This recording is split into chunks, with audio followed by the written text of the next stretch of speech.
I prayed to God for strength, and He gave me difficulties to overcome so that I may become strong. I prayed to God for wisdom, and He gave me problems to solve to make me wise. I prayed to God for love, and He gave me the needy to help and develop the quality of love. And that's how my prayers were. So, when we talk about good things and bad things, we have to understand this is in reference to a time frame. What is a good thing? What is a bad thing? Something that appears to be good in the short run and turns out to be bad in the long run, and vice versa. There is a story that we used to hear. There was a Chinese farmer. One day, a wild horse ran into his farm. The neighboring farmers said, "What a good thing has happened to you. You have got a free horse." He said, "Good thing, bad thing. This God alone knows." A few days went by. The horse ran out of his farm and back into the wild. The neighboring farmers came to commiserate. They said, "This is a very bad thing. You have lost your horse." He said, "Good thing, bad thing. Who knows?" A few more days went by. The same wild horse brought 20 horses along with it, and they all came running into the field. Again, the neighbors came to congratulate the farmer. "You have got a lottery. You have got 20 free horses. This is the best thing that has happened to you." He said, "Best thing, worst thing, who knows?" A few more days went by. The farmer's son was riding one of the horses and fell off and fractured his leg. Again, in the evening, gathering people said, "This is a very bad thing. If the horses had not come, this would not have happened." He said, "Well, bad thing, good thing. The future will tell." Now that country went into the war with another country, and the king sent his soldiers to recruit all the youngsters in the countryside. All the youngsters, the children of the neighboring farmers, got recruited and got sent to the war front. And the neighbor's son was left behind because he had fractured his leg. So what was a good thing? What was a bad thing? When the horse ran away from the field, it appeared to be a bad thing. But then when he came back with 20 horses, it appeared to be a good thing. But with a little more time perspective, it turned out to be a good thing. Now the Vedas say there are two kinds of things, Shreya and Preya.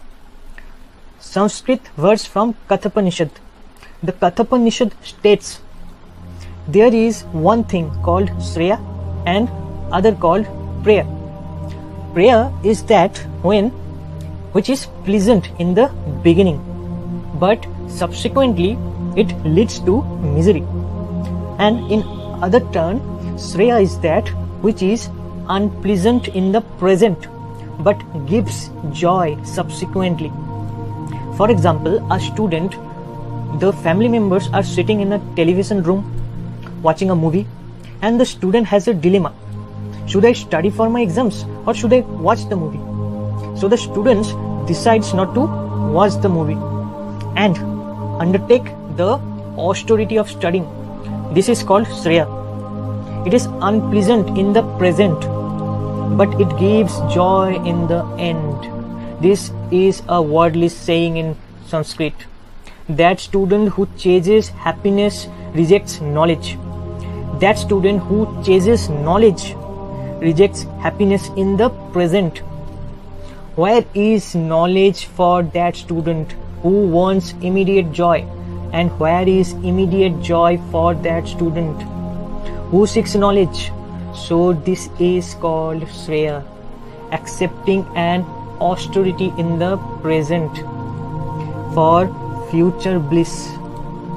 And the reverse is called prayer, embracing joy in the present without realizing its miserable consequences in future. For example, if there is a diabetes patient, to eat a sweetmeat is joy in the present, but misery later on. So this is called prayer. So when we talk about good things and bad things, what is the time frame that we are referring to? We people desire to shed our difficulties. We look for someone who can cut our cocoon and releases us from difficult circumstances without realizing it is going through these difficult times that we feel our wings.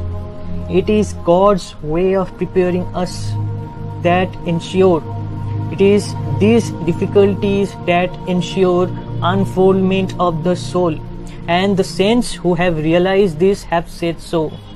Swami Vivekananda, our Indian Swamiji who came to USA more than 100 years ago, he said, life is the continuous unfoldment of a being under circumstances tending to press it downwards. And we see this is the lives of great personalities. In USA, the example of Abraham Lincoln is often given.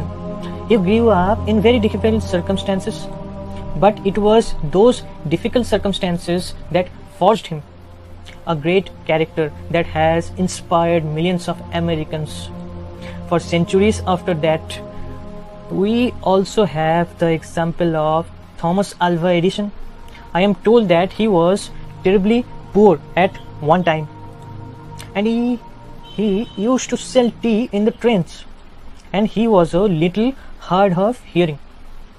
So one day the ticket checker in the train got annoyed and whacked him on the ear. As a result, Edison becomes deaf. For a couple of years later on, he was asked, do you have any regrets for that period of difficulty? He said, no. My external ears were closed, but my internal ears opened. And it was in those years that I progressed maximum. The progress being referred to is not progress in material prosperity, progress of the soul in its journey of evolution. And that progress often takes place much better in difficult circumstances. Okay. Thank you.